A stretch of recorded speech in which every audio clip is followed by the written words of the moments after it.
Ya, Assalamualaikum warahmatullahi taala wabarakatuh.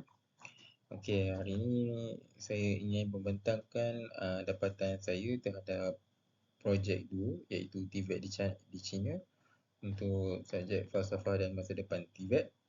So, nama saya adalah Muhammad Iqbal Fibi Anwar.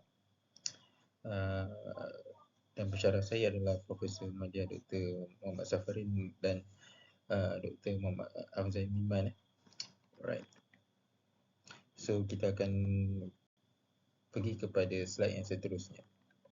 Okey, sekarang ni kita pergi kepada sejarah penubuhan Tibet Cina yang bermula daripada tahun 1900 hingga kepada tahun 2000-an. Okey, sebenarnya sistem Tibet di China ni sebenarnya sudah bermula sejak awal abad ke-20 semasa zaman dinasti Qing. Tetapi pada zaman tersebut, sekolah teknikal digunakan untuk pemodenan sahaja. Tetapi dia berkembang secara perlahan kerana ketidakstabilan politik. Okey. Pada era Republik, pembangunan terbatas akibat konflik-konflik politik ataupun konflik-konflik peperangan lah selepas kemasukan Jepun di negara China. Kemudian pada selepas tahun 1949 ini, kerajaan China memfokuskan pembangunan berasaskan industri sosialis. Okey. Selepas dia sebenarnya kenapa jadi pembangunan berasaskan industri sosialis ni disebabkan untuk menyokong pembangunan industri sosialis ni yang seperti pembinaan pertanian yang memerlukan hubungan sosial yang lebih kerap. Selepas pada tahun 1978 ia menjadi satu titik perubahan untuk apabila Deng Xiaoping memperkenalkan dasar pembaharuan Tibet untuk negara China. So Tibet ni menjadi suatu reformasi ekonomi lah untuk negara China. Dan selaras daripada perubahan reformasi tersebut, pada tahun 1996, Vocational Education Law of China telah diluluskan. Okey. Okey, seterusnya kita akan memasuki kepada perkembangan Tibet di China pada permulaan abad ke-21 hingga kepada tahun 2025 inilah.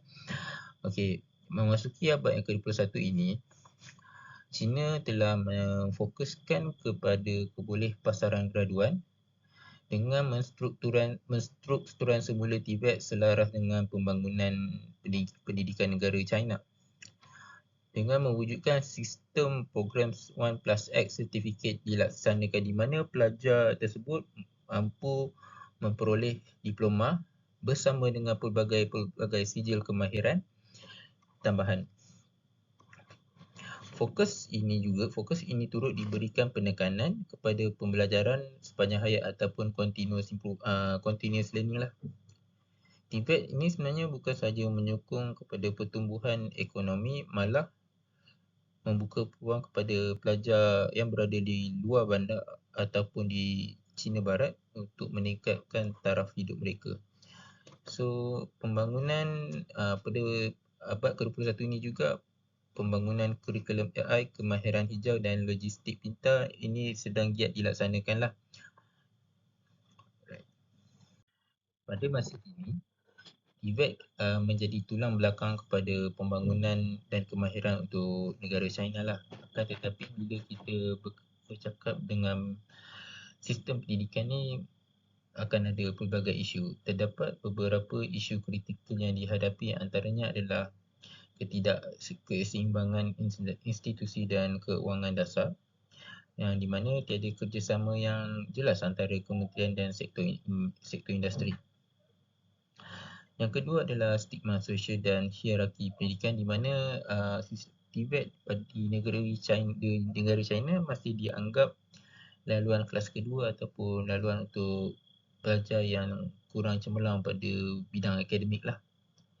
Yang ketiga, apabila apa yang saya dapati adalah jurang kemahiran dan permintaan di industri ini tidak selari kerana apa yang diajar pada institusi tidak menepati keperluan sebenar di dalam industri. Maksudnya kat sini kita ada mismatch punya skill dan kemahiran yang tidak diperlukan di dalam industri. Ada yang kemahiran yang tidak relevan. Dan yang keempat adalah peralihan kepada teknologi dan digitalisasi. Di mana pada masa kini IR 5.0 telah diberikan penekanan ataupun pengetahuan yang memerlukan kemahiran-kemahiran baru seperti AI, AR dan VR. Namun sistem ini belum bersedia sepenuhnya di institusi pendidikan. So kat situ kita akan nampaklah ada jurang perbezaan di antara industri dengan institusi TVET dekat negara China ini. Oleh isu-isu sedemikian yang timbul, antara strategi untuk merenapkan isu tersebut adalah dengan sistem 1+X ni lah, yang kerjasama industri dan pembangunan kurikulum baru. Akan tetapi pelaksanaannya tidak menyeluruh. Maksudnya tidak menyeluruh ni ada yang berjaya, ada yang tidak.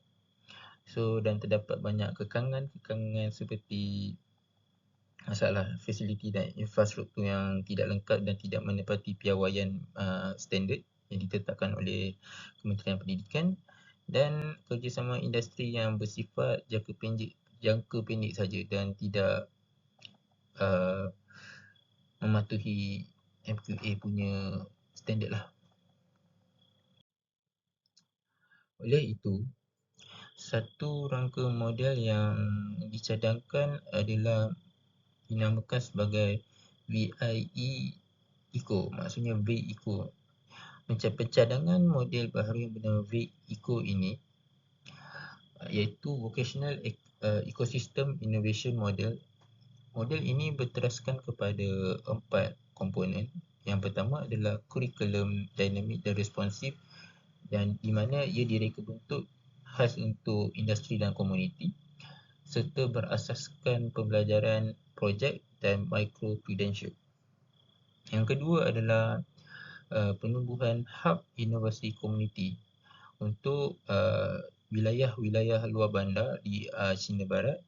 Mereka seharusnya menyediakan kemudahan fasiliti dan infrastruktur berbentuk bengkel dan membuka peluang seminar untuk keusahawanan tempatan lah. Yang ketiga adalah penggunaan sistem TVET AI. Ia digunakan untuk melatih kepribadian dan kepada pelajar dan melatih pelajar untuk memacu data pasaran buruh yang sebenar lah.